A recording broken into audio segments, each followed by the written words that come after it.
And once again, we're live. Good evening, folks. Mobile Geezer here with Friday Night Tech Talk. If you're new here, I know I say this every week, but just in case there is somebody new, we do this every Friday.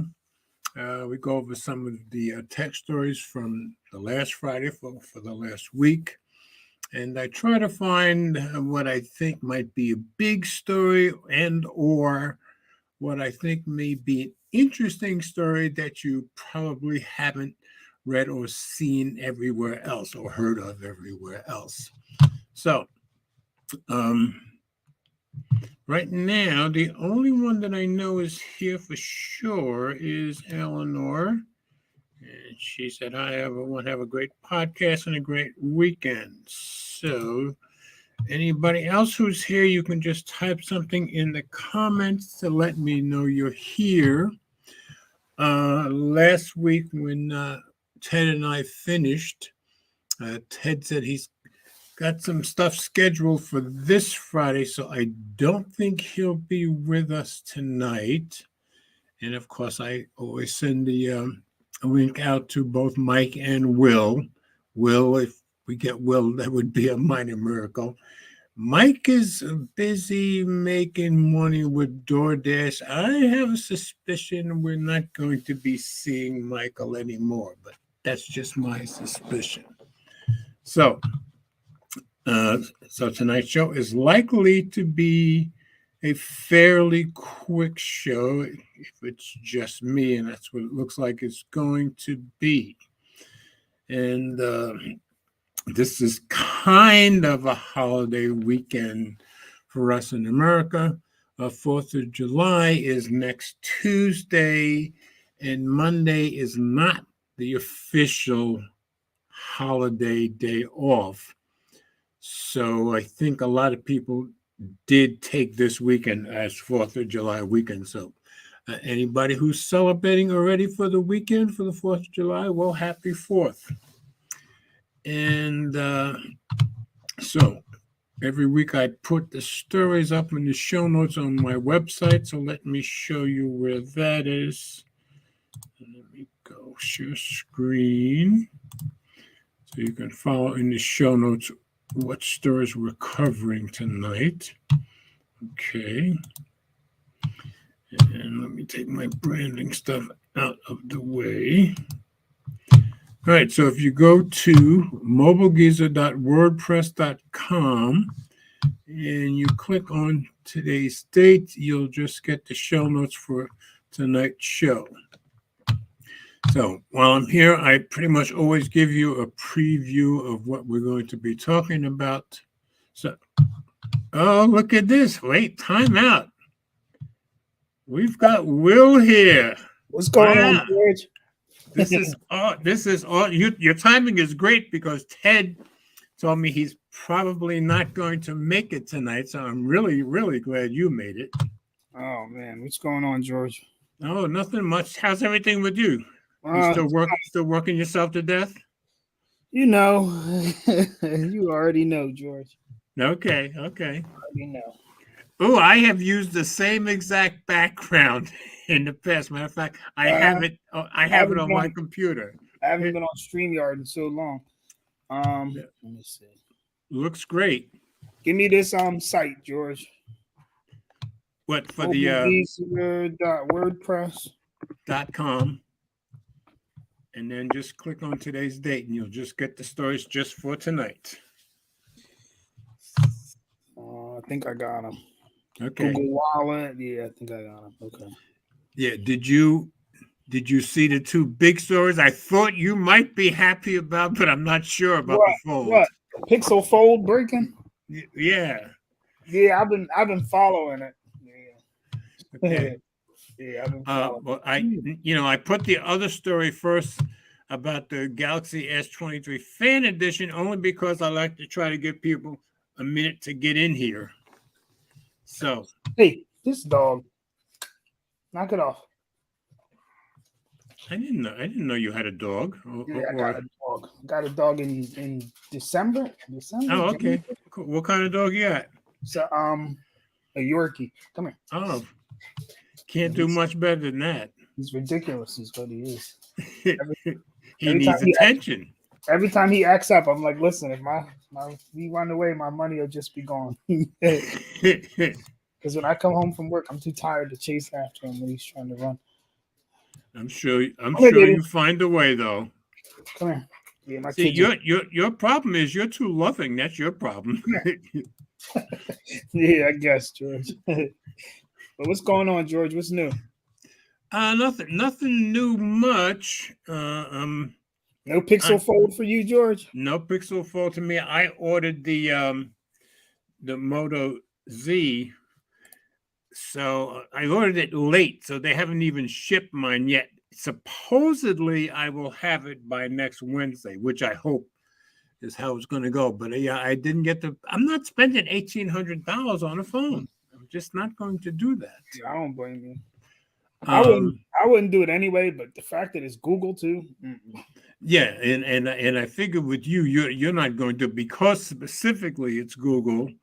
Yeah, look at the issues already. I mean, I seen somebody was like, well, the Galaxy Flip or whatever it is breaks too, but you would expect them to have better customer service than Google. Like Google, I'll be surprised if they even exchange these people's phones.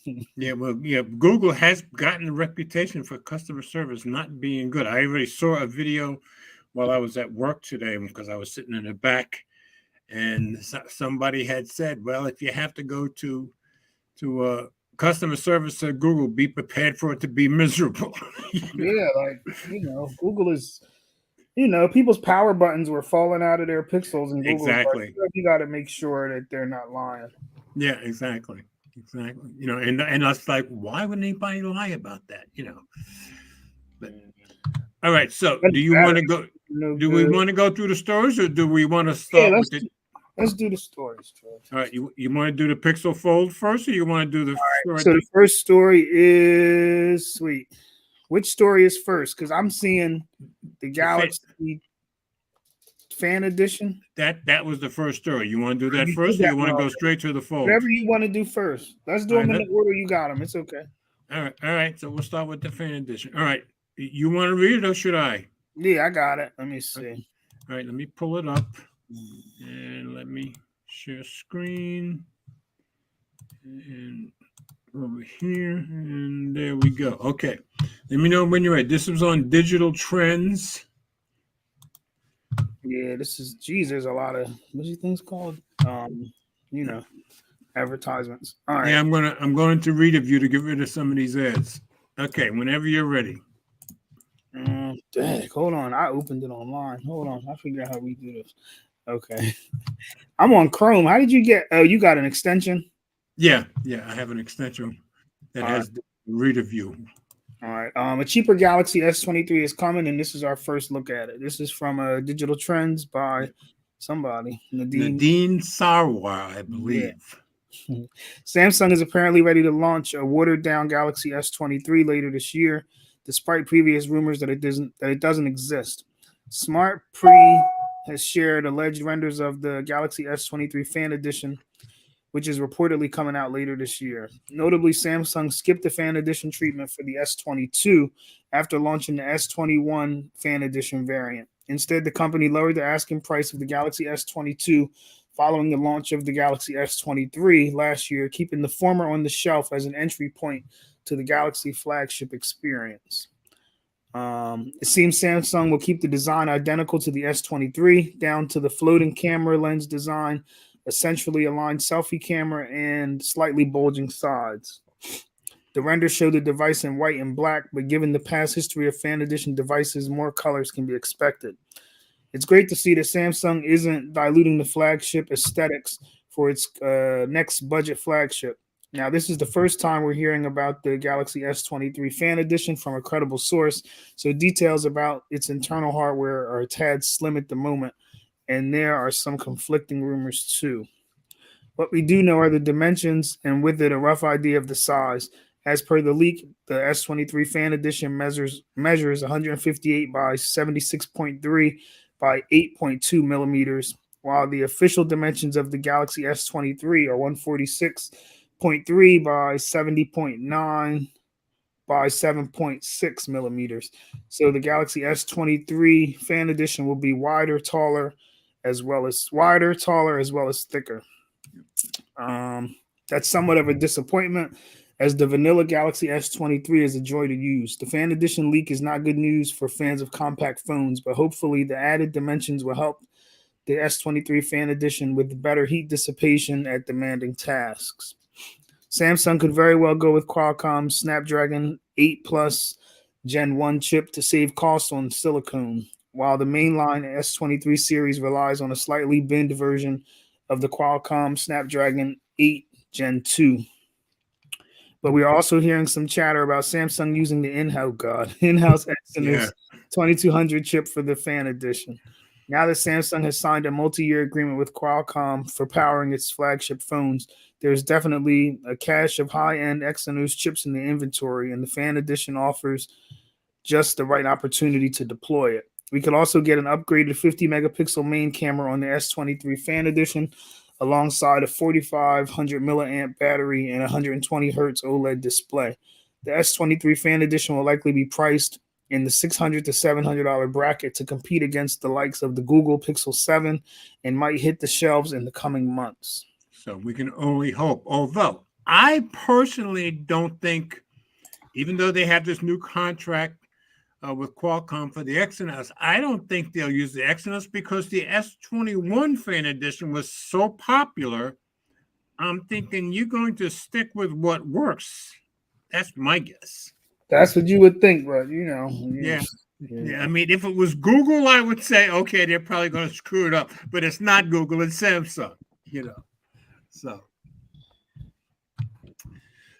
all right. So I wanted to start with that story simply because I want to give people time to get in before we get into the heavy stuff. Okay. So everybody should be happy that Will is here, and Eleanor is saying, oh my gosh, hi Will, how are you? So you shocked us all. You pleasantly shocked us all. So that's a very good Every thing. week I'm like, I'm gonna come on. Then I'm just lazy.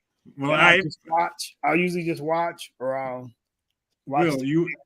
Will, you are anything but lazy. If there's two people I know in the world that are not lazy, it's Eleanor and you. Yeah, well, I'll be feeling lazy. Today I said, you know what, I'm gonna get on today. Okay, so I'm going to share screen again. I'm going to go to the next story. Now, before I bring these stories up, first, both of these are going to be with the Pixel Fold. Now, I just want to make clear, you guys know what I do. I try to bring you interesting stories. I also try to bring you the stories that I think are the big deal of the week. Well, the big deal this week, of course, is everybody started getting their Pixel Folds, but as of 2 days ago, I think. And then starting 2 days ago, Pixel Fold displays, nothing else that I know of, started having issues, and it seems like there were more and more issues. So I'm not here to denigrate the Pixel. As you guys know, no, I'm just saying. Will can do that for us. I'm not. But I'm not here to denigrate the Pixel. You guys all know I have the Pixel 7. I have a Pixel Watch, and I have the Pixel Buds Pro. So I love my Pixel. I didn't get it simply because I wasn't spending $1,800. You all know me. But I figured I could not ignore, the same day it comes out or the same day people start receiving it, it starts having issues. So that's why these stories are here. And that's why I put the two of them so high. The reason I did two is they kind of say a little different things. So I'm going to pull up the first one, which is from, and I just said very early Pixel Fold display issues, widespread. And this one is from Phone a Ring. And then we're going to do one from Tom's Guide. So I'm going to read this one. And let me go into Reader View. Sometimes it pops into Reader View right away, and sometimes it makes me wait a second. No, it doesn't seem to want to. Come on, don't fight me. Okay, there we go. Okay. More Pixel Fold owners are complaining about problems with the internal display, and there's an update. Now, I'll read the update first because it's on top, but it's, nothing's resolved. More Pixel Fold purchasers are coming forward to complain about screen issues, including a phone arena reader who tells us that his device has a hairline crack in the bezel of the internal display. And all these problems seem to be on the internal display, as far as I can tell. Google offered him a replacement, but get this, only if he gives them a credit card number so that a hold equivalent to the purchase price of a new unit could be placed on it. Or if he sends in the defective unit, he could go as long as 10 business days without the phone. There's the famous customer service. Okay, another user, this one in the UK, reports that pink lines have appeared in his Pixel Fold's internal display after just 2 hours with his new phone. This is obviously becoming a more widespread issue than originally thought. If the number of complaints stays relatively low, this might simply go away. But if we hear that many more Pixel Fold users will ship the unit with a defective tablet-sized display, this could impact future demand for the product. Now, here comes the original story. Imagine the excitement that one Reddit subscriber had yesterday when he finally received his brand new Pixel Fold. But also imagine the horror he felt 5 hours later. Boy, that's quick. When the screen protector started peeling on the tablet-sized internal display, revealing scratches on the screen. The device owner said he didn't even have a chance to view a video on the display and had spent his first few hours with the Pixel Fold setting up the phone, which is kind of normal. He had opened up the device to reveal the internal display only 3 times. That's pretty rough. If it's just the screen protector, not a big deal, the device owner posted. But those lines scare me.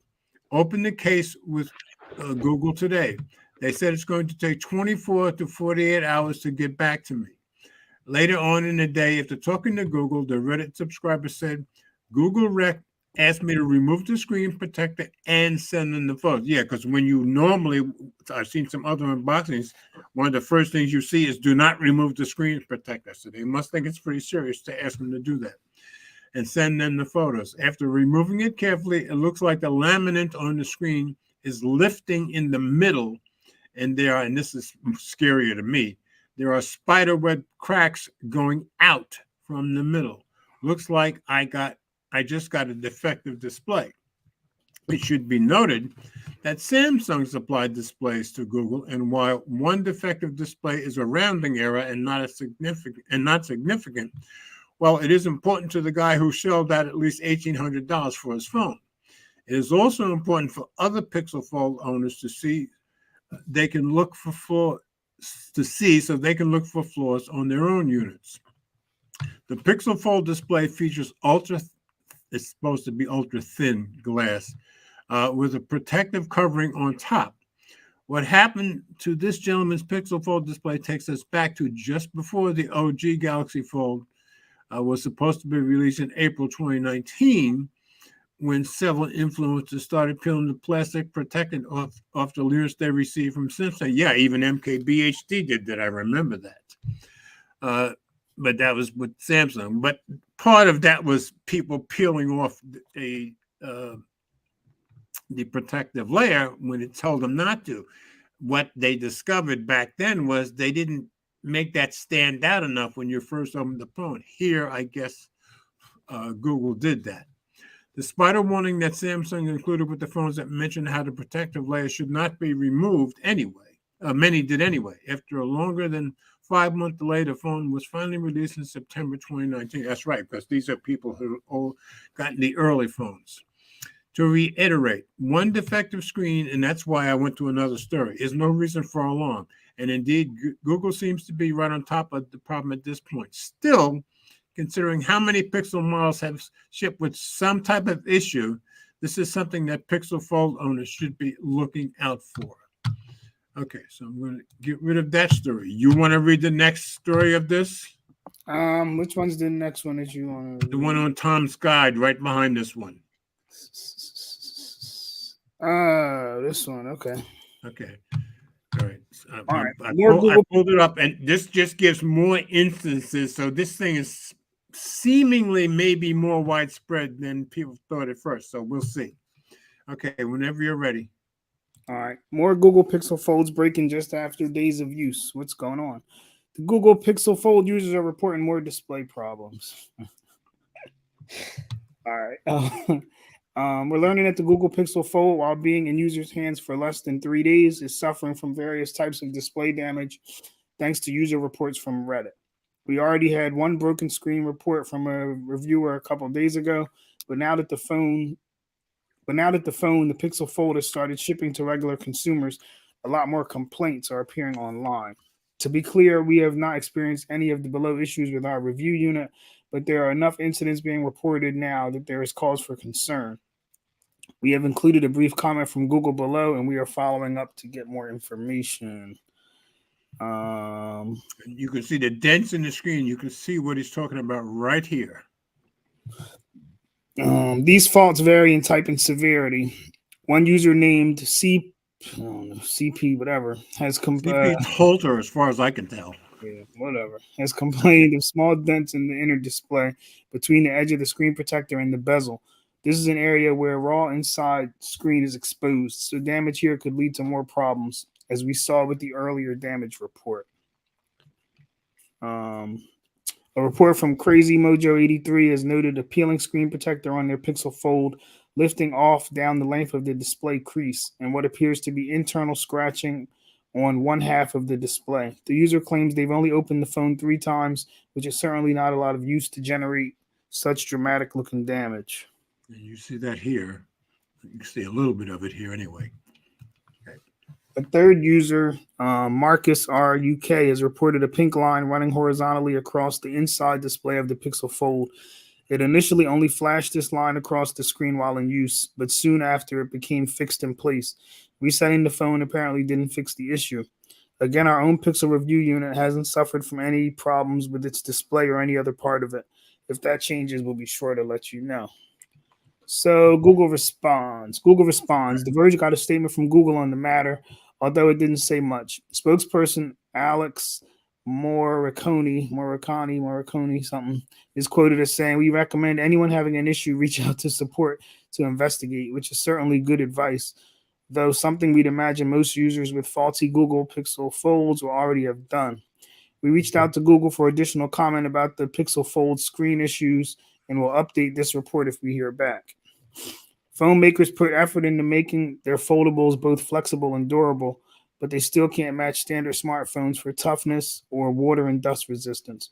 You definitely need to take extra care with how you treat a new foldable, but the problems with the Pixel Fold either seem like horrible luck or a potential indication that Google's foldable is more damage prone than the typical foldable phone. Something of a silver lining is that Pixel Fold looks easier to repair than other foldable phones. Yeah. Google's promise to supply its partners iFixit with genuine Pixel Fold parts and repair guides that can be bought easily online, meaning you at least have the choice of in-store, mail-in, or self-repair if your Pixel Fold does suffer from screen damage. That's nonsense, because even when what was that, George? Not the Pixel that just came out, but I think the one before, maybe people's Pixels were breaking, and you would go to like iFixit, they wouldn't have none of the parts. That's true, and I guess that's why Google's promising to make sure iFixit has the parts. I'm assuming. Okay, let me stop screen because we got Brian in here. And Annette's in here. Hey, Annette. Hey, Brian. Glad you guys. Pixel fun. Look at that. Here. Fun. Look at that. Okay. Let's see. Brian says Kurtz of the Pixel can't even send super chats from it. Oh, wow. Okay. But he did send me a super chat here. Looks like he did it from an iPhone. Pixel fun repair kit. And yes, I can send a super chat from my Pixel 7. Oh, can from the Pixel 7 Pro. Okay. How can they handle folding screens? Okay, yeah. Ted, I think, is out in public. That's why he didn't come on, because we'd be hearing all kinds of stuff with him being outside. He's at some kind of event. So anyway, glad you're here, Ted. And Brian, thank you as always. So you're always very generous, and I appreciate it very much. So I did want to make the point once again that this may or may not be a big deal. Maybe it isn't, but 1 or 2 days, and you could say, okay, maybe they got from a bad batch, but you got England and America probably not getting from the same batch is my guess. So that's kind of concerning to me. And in one story, one guy had pink lines going up and down. The other story, and the guy got a pink line going straight across, which we could see very plainly. So my attitude about showing this was, since there seems to be so many stories about it, and I don't know if it's widespread, but I wanted to, put it out there because it's an $1,800 phone. It's kind of a big deal for people. So once again, I didn't want to knock Google or Pixel, but I just thought I should put that up there right away and let people know. So, or let people judge for themselves. And anybody who's thinking about it, just keep an eye on how widespread this is. Maybe that's the end of it. Let's hope. So we'll see. All right. So the next story, moving on down. So let me go back to sharing screen. Okay. And this one has to do with Google. And one of the reasons I included this is that Mike and I both have the Moto G Power 2023. And Mike is very upset that it does not have NFC. Now, this story says they're going to be able to pay with phones even without NFC. It's starting in Brazil, but I figured, okay, this gives people like Mike and I who have phones with no NFC some hope. So this was on 9 to 5 Google. Google Pay for phones with no NFC. So let me drop this into Reader View. Okay, Google Wallet adding QR code card payments for NFC-less phones. Sorry, I don't have any information about that, but I found something Hey, similar. Google, Do you stop. know, can you use Wallet without NFC?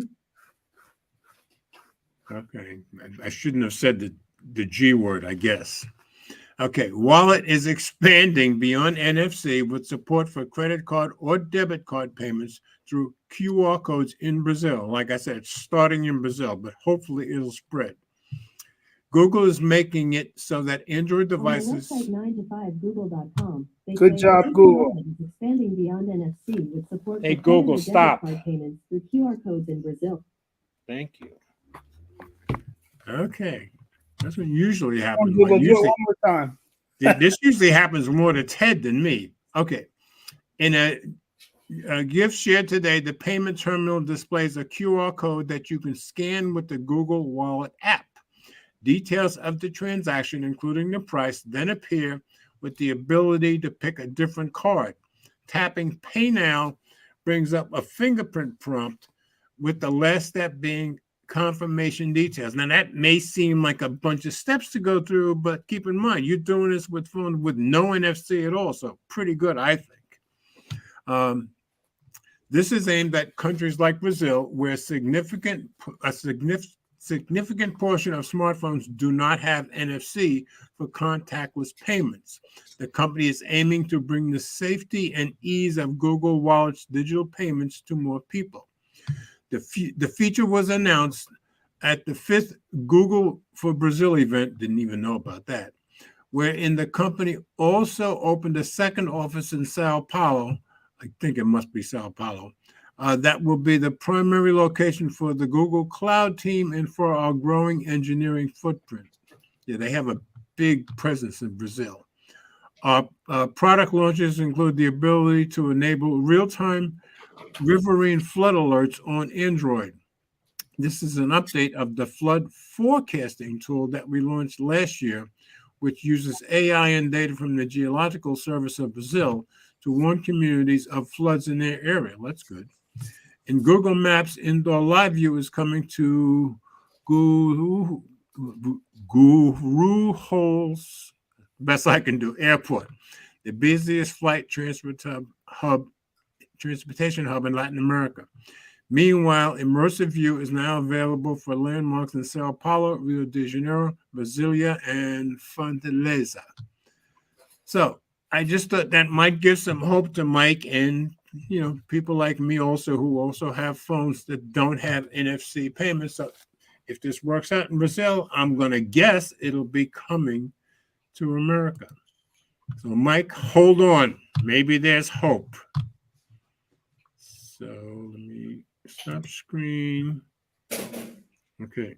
Brian said, no NFC. Come on, Moto. And that's exactly what Mike said when both of us got this phone. Mike is very upset about it. He's mentioned it in a couple of his own videos already. So, all right, Will, I guess you can hear me, I'm assuming. Hold on, George, I'm coming. Okay. All right. No problem. It's funny that I've used that same background that he's using too, which is a standard StreamYard, but which is a really nice one. Okay. So I'm glad you regular guys are showing up. Anybody new that wants to say something in the comments and let me know you're there, and let me know where you're from. Eleanor says, just because something is more money, that doesn't mean it makes it better. Yes, and this is Google's first folding phone, so it's a first generation product. It's $1,800, and I think a lot of us thought that because Samsung is coming up on their 5th edition of their folding phone, and it's the same price, that we thought Google was going to charge a bit less, but no. Google charges the same amount that Samsung, and you're absolutely right, Eleanor. Just because it costs more doesn't mean it's better, and Google doesn't have as much experience with this as Samsung does. Obviously, Samsung's 4 years ahead of them already. So, but hopefully, it's not going to be a major deal. So, all right, Will, you ready to go with the next one? Yeah. Let me see. All right. Let me share screen. What's the next one, George? The next one is the one about the Galaxy Buds 3. Galaxy Buds, Google Wallet. Okay, I see it. All right, I'm gonna. Here we go. This was on Android Authority. I'm sharing screen, and now I'm putting it in Reader View just to get rid of some of these ads. All right. I have to wait for Reader View to catch up with it. Let me know, George. Yeah. Okay, now we're there. Galaxy Buds 3 may be a no-show at Samsung's July Unpacked event. The leak suggests the Samsung's foldables and tablet will likely be there, however. Earlier this month, Samsung announced it will hold its second Unpacked event of the year in late July. It's expected that the company will reveal a variety of gadgets like its Galaxy Z Fold and Flip phones, but it looks like the Galaxy Buds 3 may not be included in its announcements. Leaks and rumors indicated that we could see the next generation of Galaxy Buds at Samsung's next Unpacked showcase, but reputable leaker Snoopy Tech suggests this may not be the case. According to the tipster, the Korean tech giant has sent over information about the Galaxy Tab S9 and its foldable phones to retailers and carriers, but it hasn't done the same for any audio products. Samsung often sends product information to its partners before an announcement to give them time to prepare, which almost guarantees that the Fold 5, Flip 5, Galaxy Tab S9, and the Galaxy Tab S9 will be at the event. At the same time, if Samsung didn't provide any audio product information, that would suggest the company isn't planning to reveal the Galaxy Buds 3 yet. Whatever the case is, the potential of seeing earbuds at Unpacked seems to be in serious doubt now. Given that the Buds portfolio is still small compared to its other offerings, it's difficult to nail down a release pattern. The previous generation launched in August 2021, so it's possible Samsung could be aiming for August this year. It could be. Now, Yeah, and the reason I pulled this up because all the other rumored stories that we had seen up until yesterday, I guess, everybody thought the Galaxy Buds 3 were going to be included, but I guess not. Also, let me take this out of read of you just for a minute. I think you can see his tweet there too. Let's see. Yeah, it is there.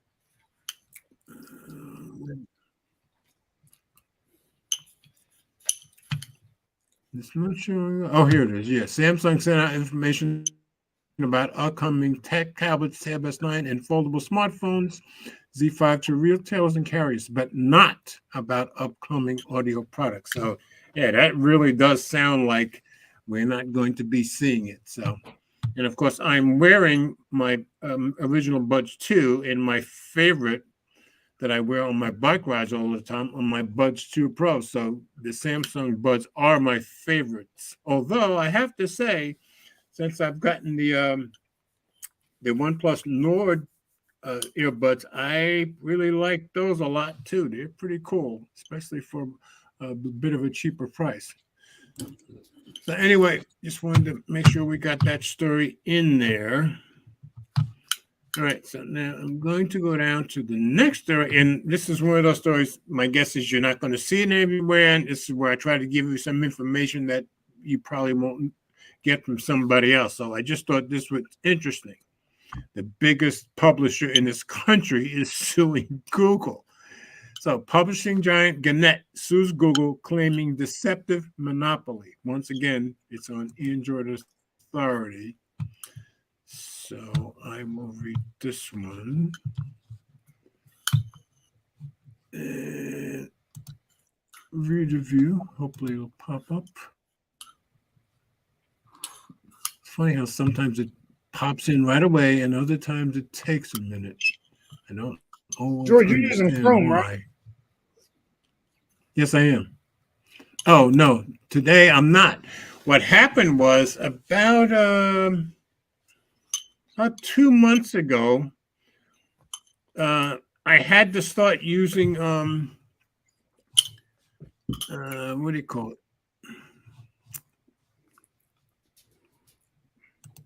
Wait a minute. I had to start using Microsoft Edge because all of a sudden Chrome wouldn't work, and especially wouldn't work with ReaderView anymore. But ever since I started using Microsoft Edge for these stories, it works fine. Takes a minute, obviously. So I'm not using Chrome here. When I pull up the stories, I always pull them up on Microsoft Edge. But I don't know what changed. Does StreamYard use Edge? Yes. I missed a couple of things. Wait, let me get out of here for a second. Stop screen for a second because we've got Louis Tech for your needs in here. Glad to have you here. And let's see, Brian. I missed these comments. Brian, Pixel Fold's build won't be as good, but the form factor feels better. Yeah, see much everybody's saying that. Way better. Yeah, for most people. What's that phone you got? Which one? The Z Flip? The Microsoft. Oh, the no, I just have the you have that Microsoft phone. I don't have a Microsoft. Oh, you mean the old You forgot you even had it. The Duo. It's an I only turn on about once a month. What's the name of it? The Duo. Duo, yes. The original Duo I have, yes. Yeah, it reminds me of like the form factor that since it's not so tall, that's way better. Yeah, everybody seems to like the way it feels better, and they like the wider display. Let's see what that's way better. Says here. The Sony XM4 Buds A and C are so good. The crying baby on my flight didn't affect me. That's really awesome. That's good active noise cancellation. Okay. Brian, I guess Brian is asking Tech for Your Needs if he's picking up a Fold. Okay, he says, I am not picking up a Fold. I just bought the Apple Watch Ultra. My wallet is going to hate me. Yeah, I know. Just get the Ultra. I'm mad though because they're supposed to be making a new Ultra.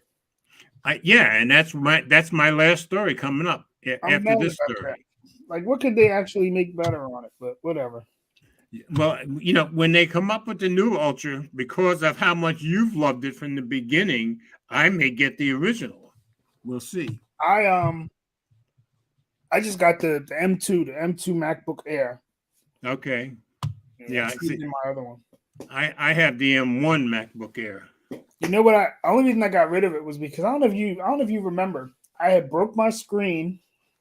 I don't even know how it broke, but I broke the screen on. I vaguely remember you talking about it. Yeah. Yeah, and I sent it to Louis Rossman. He fixed it actually, but I broke the screen on that that one. Okay. And then I don't know if he used I don't want to say he used a cheap screen, but anyway, the oleophobic coating was terrible. From Louis? Yeah, on that second Okay. one. So, matter of fact, I can tell you, I didn't even have it. I think I had that one for maybe what's this, July, June? Mm-hmm. So maybe 5 months, and the screen was terrible, fingerprints all over it. So I because traded the coating was that bad, huh? Yeah. So I traded that one in just the other day. And then I got a 15-inch first, but I don't know. I had it for a day and a half, and I was it's too big. So I had a 15-inch Air. Then I traded it and went and got the 13.3. So I actually saved a couple dollars from Best Buy. But yeah, it came with the only difference was it came with so the 15-inch came with that dual USB-C charger. Right. Apple sells separately. It's $100. It came with that one. This one came, the 13-inch comes with the regular one that they come in the thing, but you still get the braided cable and MagSafe. Exactly. Yeah, me too. The upgraded, what's it called? Camera, the webcam. Watching the display, all that stuff. But. Right. Yeah, the camera did look when they had their presentation. The camera did look like it was a lot better. Yeah, they finally went to 1080p because that other camera was terrible. That they 720. Yeah. Yeah, it was terrible. When you said the oleophobic coating was bad, did you get back to Louis Rossman and let him know about it? Okay. No. Because I'm thinking knowing how he is, at least following him online, I'm thinking he would have tried to do something about it. Yeah, but I don't know because I think they give you I don't remember exactly how long it is. They give you a couple of months of a return period or warranty. Oh, okay. They would be you put your hands on the screen or whatever. But for real, I used it for work a lot, but not to that extent. The other one wasn't that bad, but I don't know. Right. We'll see.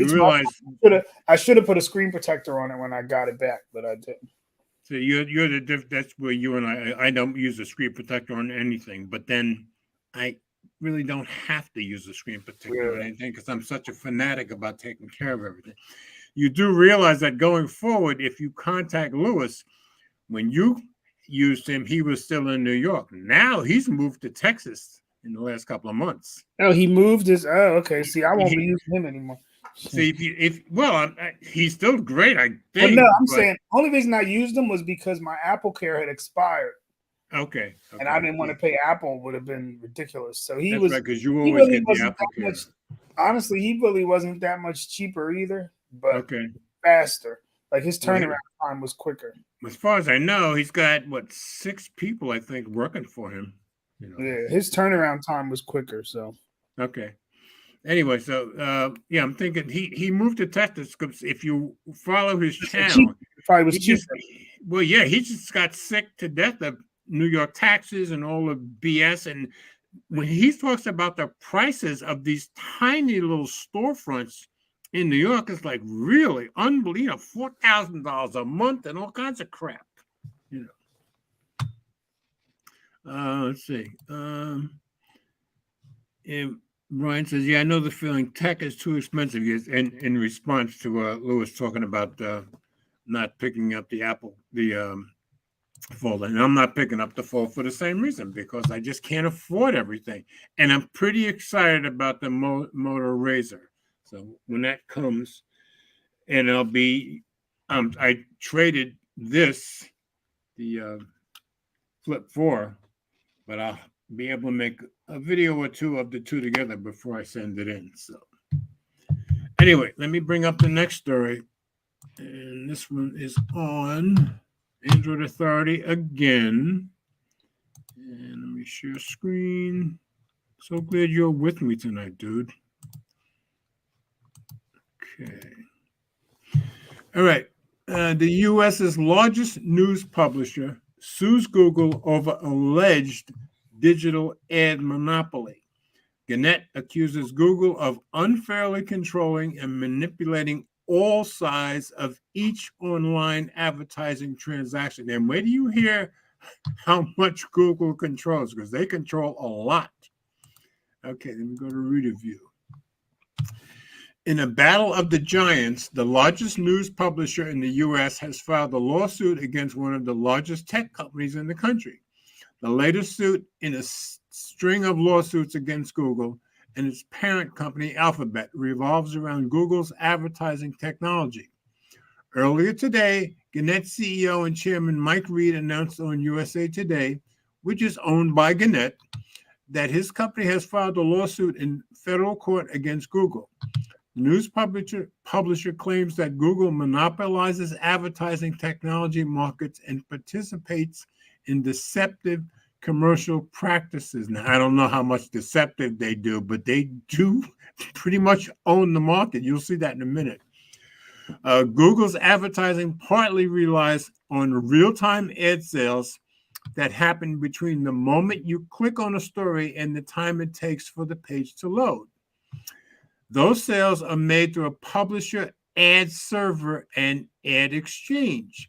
According to Reed, Google owns 90% of the publisher ad server market and 60% of the ad exchanges market. So yeah, I'd say they got a lot of control there. Google controls 90% of the market for publisher ad service, which publishers use to offer an ad space for sale. Google also controls more than 60% of the market for ad exchanges, which runs auctions among advertisers bidding for ad space on publishers' websites. So Google really can't lose here. Additionally, Reed states that Google controls the largest source of advertisers bidding on exchanges. He also says that 60% of Gannett's buyers come through Google. So he's kind of, biting himself here in a way, since 60% of it comes through Google. As a result, Reed accuses Google of unfairly controlling and manipulating, now I don't know how they're doing that, the entirety of each online advertising transaction. The core of the case and our position is that Google abuses its control over the ad server monopoly to make it increasingly difficult for rival exchanges to run competitive auctions, which I guess they could do, but how do you prove it? Further, Google's exchange rigs its own auctions so Google's advertisers can buy ad space at bargain prices. Well, if you can prove that, then you've got them. That means less investment in online content and fewer ad slots for publishers to sell and advertisers to buy. Google always wins because it takes a growing share of that shrinking pie. And Google has a response. In response to the lawsuit, Google provided a statement to Engadget claiming its services are popular because they're the best, not because of anti-competitive behavior. This is like the same kind of stuff they tell the EU. These claims are simply wrong. Publishers have many options to choose from. Sounds exactly like what they tell the EU when it comes to using advertising technology to monetize. In fact, Gannett uses dozens of competing ad services. If they can prove that, that would help, including Google Ad Manager. And when publishers choose to use Google's tools, they keep the vast majority of revenue. We'll show the court how our advertising products benefit publishers and help them fund their content online. I'm thinking if they can prove that paragraph, Google might win this thing.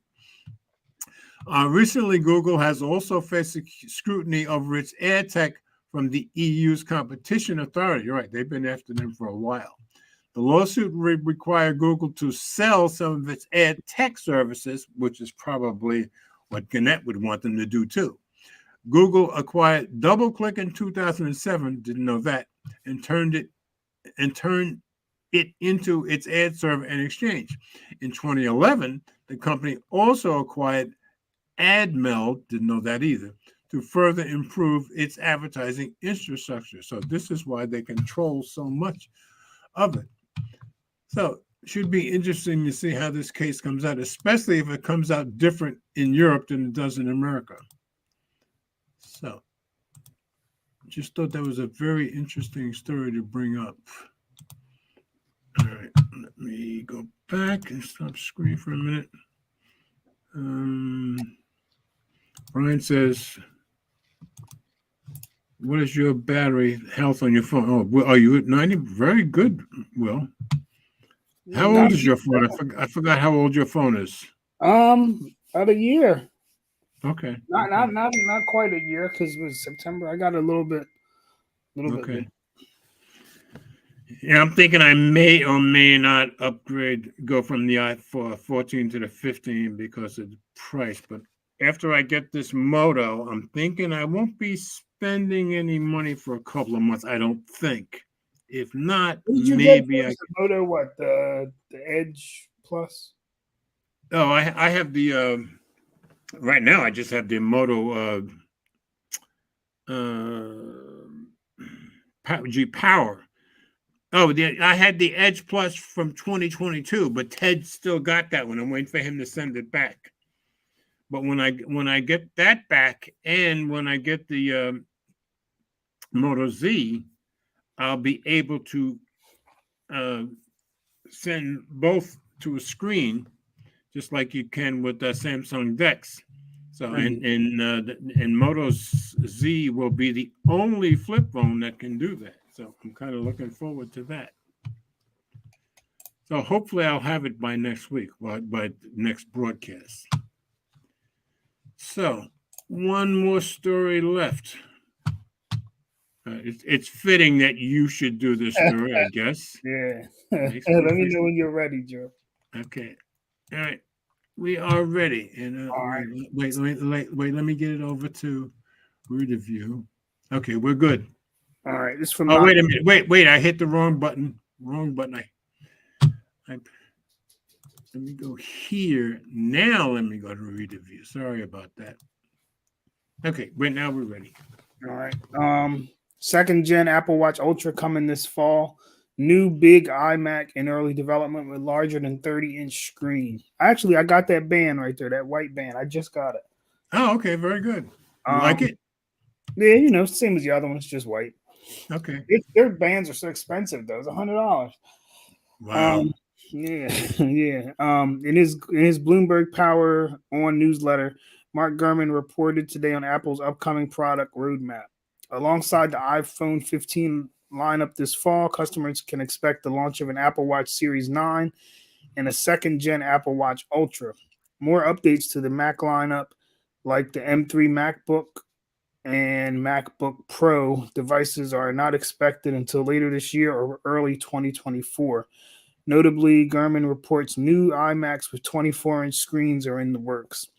After skipping the M2 generation entirely, as well as brand new iMac models with a screen larger than 30 inches, this may be the long-awaited Apple Silicon successor, the iMac Pro. For context, the old 27-inch Intel iMac Pro featured a Xenon CPU innards, which would naturally line up with the Apple Silicon Ultra chip platform as seen in the iMac Studio and iMac Pro. No, Mac Studio and Mac Pro. Mac Studio and Mac Pro. Gurman did not report on the exact specs for the larger than 30-inch iMac, though, other than saying it is in early development.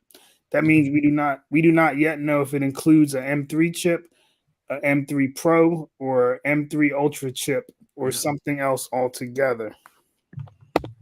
Gurman also reiterated that updates to iPad are in the works for 2024, including iPad Pro models with OLED screens and an updated iPad Air. Third generation AirPods Pro, a new Apple TV set-top box, and other smart home products are also said to be in early development. Cool. Oh, so the other thing when I talked about whether or not I would upgrade from the 14 to the 15, I might just get the Watch Ultra and be done with it. We'll see. You know. Yeah. So I mean, I haven't talked about none of this stuff. So with the updates, though, I mean, honestly, I really don't need to upgrade the phone. I might just do it, but Yeah, unless and they, they're gonna come with something new for the camera. If they come with zoom, I'm definitely gonna upgrade. I mean, yeah, if they come with like a better zoom, yeah, but yeah. For me, you kind of made me excited about the Watch Ultra, so I'm thinking that's probably going to be the more sure bet for me. But I could see myself getting the 15, like you say, if the camera is upgraded that much too. So yeah, we'll the see. camera will probably be better. Surprisingly, I didn't have any issues um with the eSIM. And one of my friends Mhm. was like, yeah, he said you didn't have issues because you didn't change your phone. I said, I yeah. had no, yeah, I had no, not, I I said, I had no guess issues with mine from day one. It took me 10 minutes to get the eSIM done. I didn't yeah, have to call I've had anybody. no I didn't issues need any help. I've had no issues with it. So now I'm like, you know, Yeah. I can. Oh, and when I remember, I let people know what phones I have with me. So today I have the iPhone 14 Pro Max. I have the Galaxy S23 Ultra. I have the Z Flip 4, and I have the OnePlus Nord N30, which I am really liking this phone. This is a pretty good phone for such a cheap phone, so I'm liking it quite a bit. So I did a quick update on the the Moto, I think, the other day, and I said I'm going to be doing more updates because I don't give you guys enough of that kind of stuff. So I'll be doing one on the 854, and then I'll be doing one on the One Plus. So I just want to let you guys know that should be coming in the next few days. So, are you starting to get excited about September?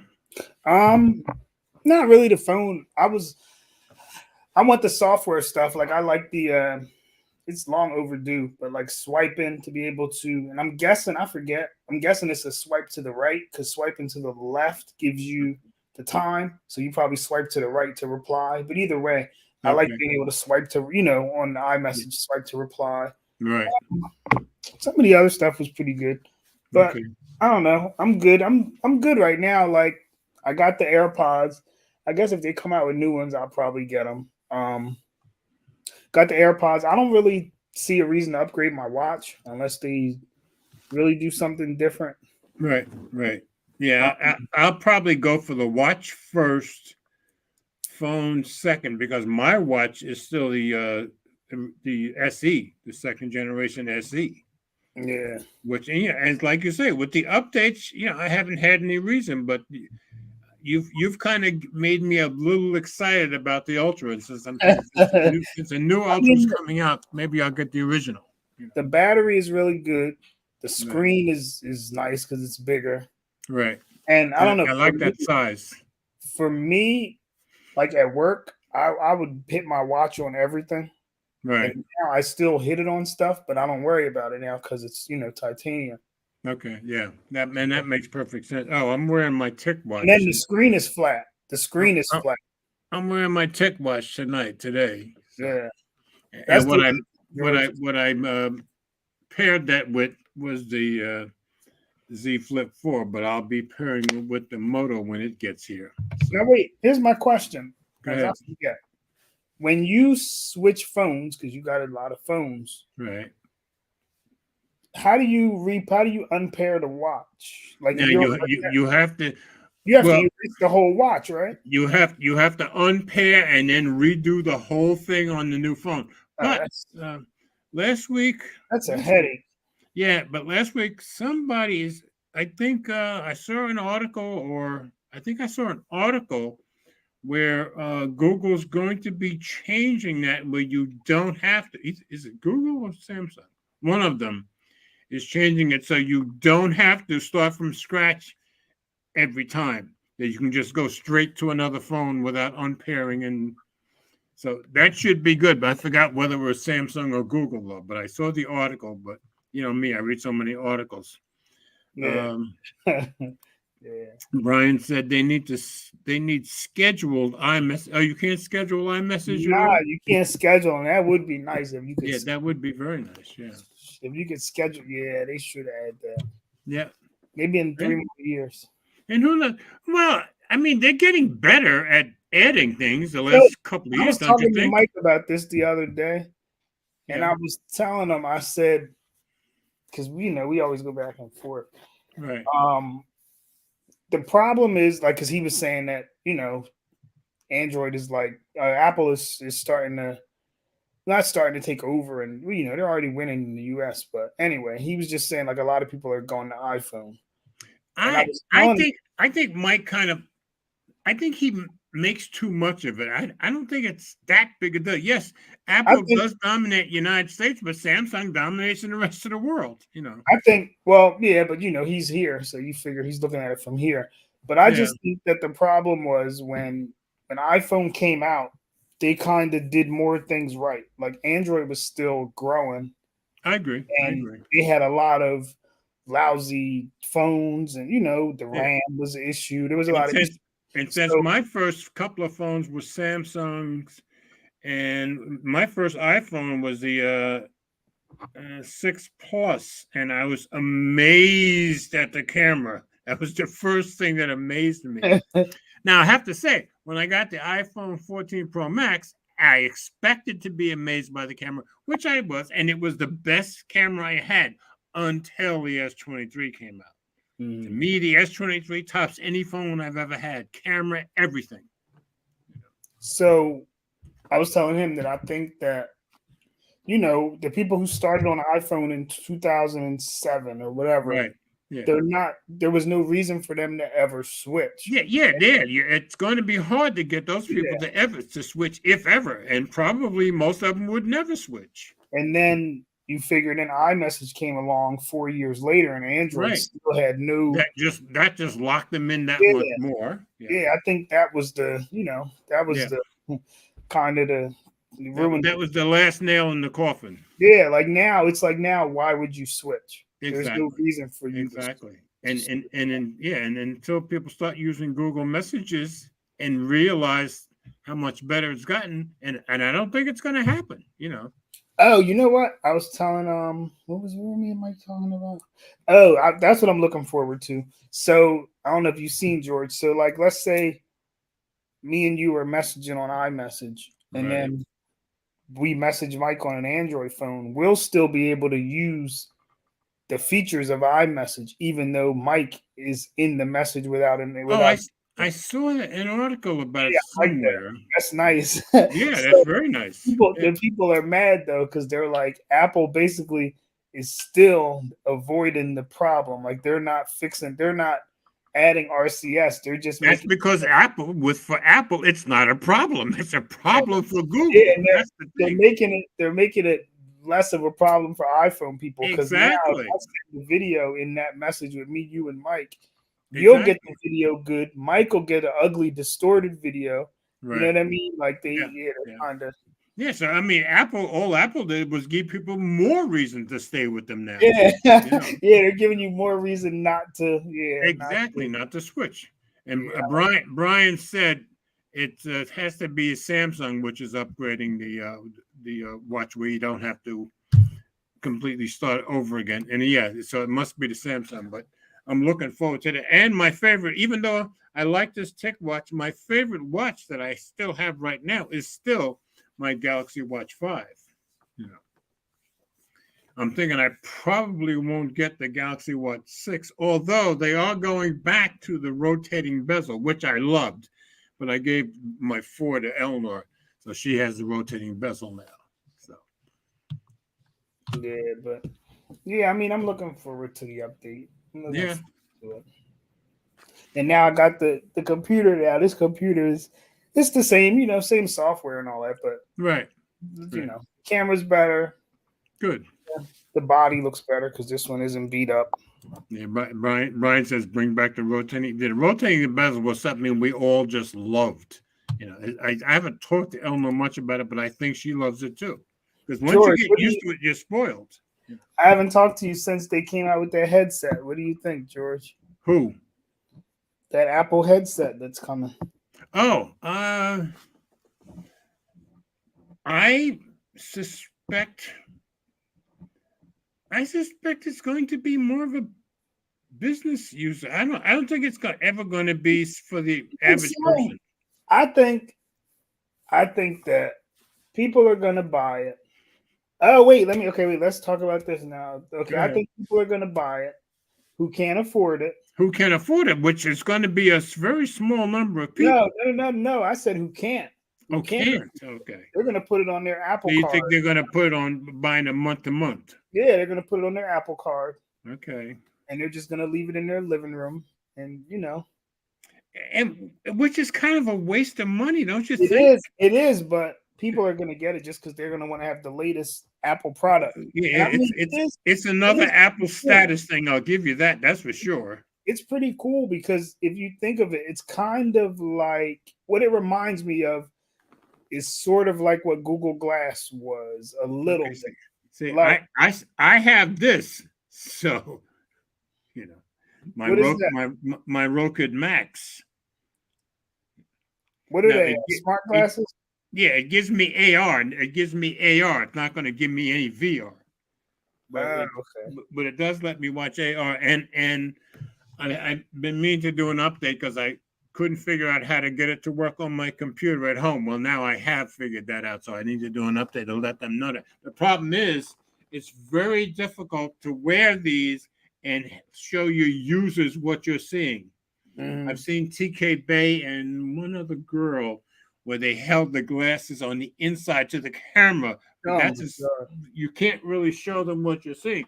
But I've watched movies on it. I've watched Star Trek on it. I've watched a few episodes of Daredevil on it. And boy, it's awesome to watch it in AR. Yeah. It really is. But yeah, it's not on the level of Apple stuff. But these only cost me $439, not like $3,500. I just think that I think it's their first attempt at it. So I think eventually they're gonna get to where Google Glass was, where they want you to wear it outside. There's already stories that 3 years from now, I think in 27, they're supposed to have a cheaper version out that's more for the general public. Yeah. So those stories, I think it might have been Gurman who said that. And then I seen on Twitter while we were on, Goldman Sachs wants to get out of the Apple Card. I saw that too. And I did the story on that 3 weeks ago, where Goldman Sachs was losing money on this deal, and I can see it. Now they're talking to American Express. Yeah. So it makes perfect sense. But if Goldman Sachs dumps them, I think Apple's going to have a hard time selling it. Don't you think? Nah, you think so? I think so because because whoever Apple partners with is going to want to make money. Goldman Sachs doesn't seem to be able to make any money. Yeah, but I don't understand the whole. I didn't read and figure out why they're losing money. But think about it. All you're doing is giving somebody a credit card. That's it, and they're just tying it to Apple. It's the processing, and it's I believe it was the third party processing that made it so expensive. Go back and look at my show notes for like 2 or 3 weeks ago. The story's in there, and it explains it all. Okay. Yeah, I don't know. It's Apple. I'm sure they'll find somebody that'll partner with them. Yeah. Brian said Apple Vision brought too much money. Yeah, I agree. So few vendors take and that is true. When I did have American Express, that's the problem with American Express. Nobody takes. So I don't Yeah. think Apple would partner with them. I could see them going with like Citibank or somebody And else if I were Apple, I don't think I would partner with them either, or because Visa Brian's right. or You somebody. don't have enough vendors. Yeah, not enough people want American Express. So. Exactly. Or not enough people would be accepted, because American Express is kind of picky Yeah, that about. too. Yeah. Yeah. I had it many years ago, but I think that was mainly because I was working for Citibank at the time. Mhm. So Yeah. anyway, I am so glad you came on. So you still working all weekend like you've been doing? Yeah, yep. Actually, I Okay. made it a year, so this is going on my second year now. It was a Okay. year in May. Now are you not going to school anymore? Are you good? No, I gotta pick back up at some point. No. Okay. Well, I mean, when you make up your mind to get some schooling and earn some more money, you always do it. So I have a lot of faith in you. Yeah, well, that's kind of the thing. I'm not gonna really earn that much more money, so the motivation is not really there. Yeah, and that's the thing. When you get to that's the same thing happened with me in programming. When I started programming, I keep in mind I was 36 when I first started programming, but I started making, it was in the early 80s, and it was years before Y2K. So it was easy to go out and get another job the next day for $5,000 more. Yeah. And you could do that again and again and again. But as Y2K started coming, that started getting harder and harder to do. Yeah. And plus, I worked in New York. You could walk around the corner in New York and get a job the next day before Y2K came. So anyway, I'm so glad you came on tonight, and you saved my butt. I really appreciate it. So, anytime, don't think of yourself as lazy, but yes, anytime you want to just jump in, even if you just want to jump in for a while, just jump in for a while. Yeah, I got you, George. I got you. All right. Oh, I was thinking of, how old are your kids now, if I can be nosy? My kids are 12. They're that old. Okay. See, yeah, my kids are 12. We've been knowing each other a while now, haven't we? I think when did we start? 5 years ago, I'm thinking, or 5.5 years ago. Still little. Yeah, they were still little. Yeah, exactly. Yeah, they were probably like 6 when we started. One was, I remember. Now, are they? They're the same age. Same age. Okay, so I think they were 6 when we first probably started. Like 6, yeah. Okay. Brian said, "Great show." Thanks, Brian. Thanks very, very much. And thanks to Will for making it a great show. George, what do you think of all these Android shows? What's that other one that just closed down? Oh, see, the whole thing was all about Android and Leo. My thing is, after a couple of years of watching Leo Laporte, and keep in mind, he owned all of those shows. He owned like 5 or 6 different shows. I started disliking him. I don't even know. That started pushing me away from his shows. What else does he own? I didn't even know who he was. He owned a whole network of shows of his own, but he owned like 4 or 5 very popular shows, all about Android. There was another all about something. I can't remember what it was, but I used to watch all of the shows, and then I just slowly started unsubscribing from them, and I tried to explain to Ted, and I'm thinking most people are not going to understand this, but back in the 50s and 60s, which is, I hit teenage years in the 50s and hit adulthood in the 60s. Well, people from New York and New Jersey, my part of New Jersey was a half a mile from Manhattan, so same mindset. Did not like people from California at all. And people from California did not like people from New York at all back in those days. That's changed a whole lot. But so people from New York didn't like that California attitude. Well, Leo Laporte was the epitome of a Californian, and he started getting on my nerves. That's all. That's just because of the time that I was raised and where I was raised. But I can remember as a kid, as a teenager, and as early 20s, you talk to anybody in New York about California, oh yeah, they're all crazy. We all agreed to that. You know? So I think that's what started making me dislike him. He was just too much California for, and that's changed a whole lot, even for me, you know. So anyway, so I was kind of sad for the people that worked at All About Android, but because they had been there a long time, like 7, 8, 9 years, a long time. So yeah.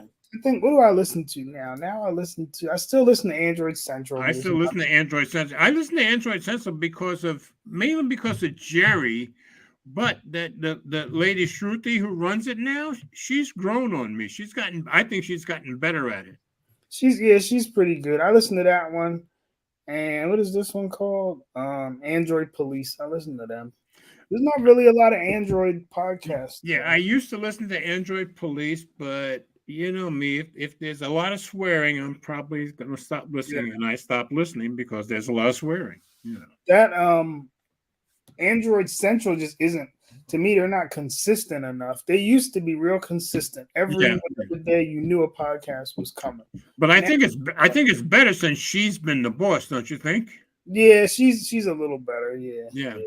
Brian, no, I did not want to break the guy's jaw. I just had that natural New York, New Jersey dislike of Californians, and there's much less of that in me now. So keep in mind now, the two of the people that I like as far as YouTubers the most are both from California, TK Bay and Juan Bagnell, both pure Californians. Well, I think both of those guys are like two of the classiest guys I know, and certainly two of the most knowledgeable guys I know.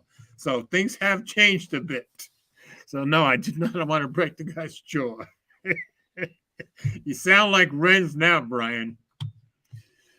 Anyway, well, thank you so much for joining in. No problem, George. All right.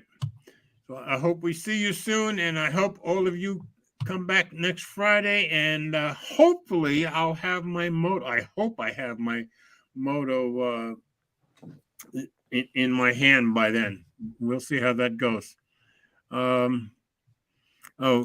Brian says I like them because they're technical. Yeah, they are pretty technical. They sure know their stuff, that's for sure. So everybody have a wonderful weekend, and those who are already celebrating the 4th for this weekend, enjoy yourselves, enjoy your cookouts and whatever else you're going to do. And let's always remember we all do better when we love each other, and we will see you next week, folks.